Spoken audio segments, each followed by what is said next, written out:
నమస్తే అన్న అందరికీ నమస్కారం.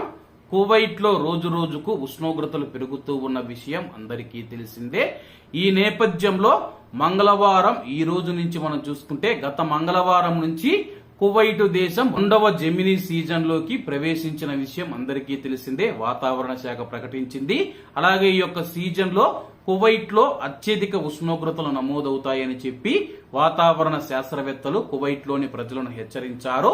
అలాగే ఈ రోజు మంగళవారం నుంచి అలాగే ఈ నెల చివరి వరకు కువైట్ లో ఉష్ణోగ్రతలు అధికంగా నమోదవుతాయని చెప్పేసి వాతావరణ శాస్త్రవేత్త ఈసా ఆల్ రంజాన్ గారు స్థానిక మీడియాకు తెలిపారు.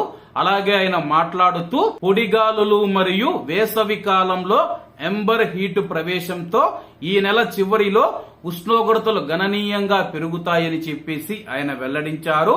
అలాగే ఈ యొక్క అధిక ఉష్ణోగ్రతల కారణంగా కువైట్ లో ఉన్న ప్రజలు ఇబ్బంది పడే అవకాశం ఉందని చెప్పి ఈ రోజు మంగళవారం నుంచి ఈ నెల చివరి వరకు అత్యధిక ఉష్ణోగ్రతలు నమోదవుతాయన్న.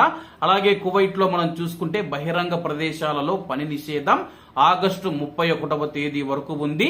ఉదయం 11 గంటల నుంచి సాయంత్రం 4 గంటల వరకు 5 గంటల పాటు కువైట్ లో ఉన్న ఎవరైతే ప్రవాస కార్మికులు ఉన్నారో వాళ్ళు బహిరంగ ప్రదేశాలలో ఎండ తగిలే చోట పని చేయకూడదు.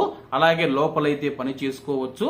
కాబట్టి కువైట్ లో ఉన్న మన భారతీయ కార్మికులు ఎవరైతే బయట పని చేస్తూ ఉన్నారో డెలివరీ రంగంలో పనిచేస్తూ ఉన్నవారు కానీ భవన నిర్మాణ రంగం కానీ ఇతర రంగాలలో పని చేస్తూ ఉన్నవారు ఎవరైతే ఉన్నారో తగినన్ని జాగ్రత్తలు తీసుకోండన్నా. ఎందుకంటే కువైట్ లో ఎండలు ఎలా ఉంటాయో ప్రతి ఒక్కరికి తెలిసిన విషయమే కాబట్టి అందరూ జాగ్రత్తగా ఉండాలని కోరుకుంటూ అందరూ బాగుండాలి, అందులో మనం ఉండాలి. అందరికీ నమస్తే అన్న. జై హింద్.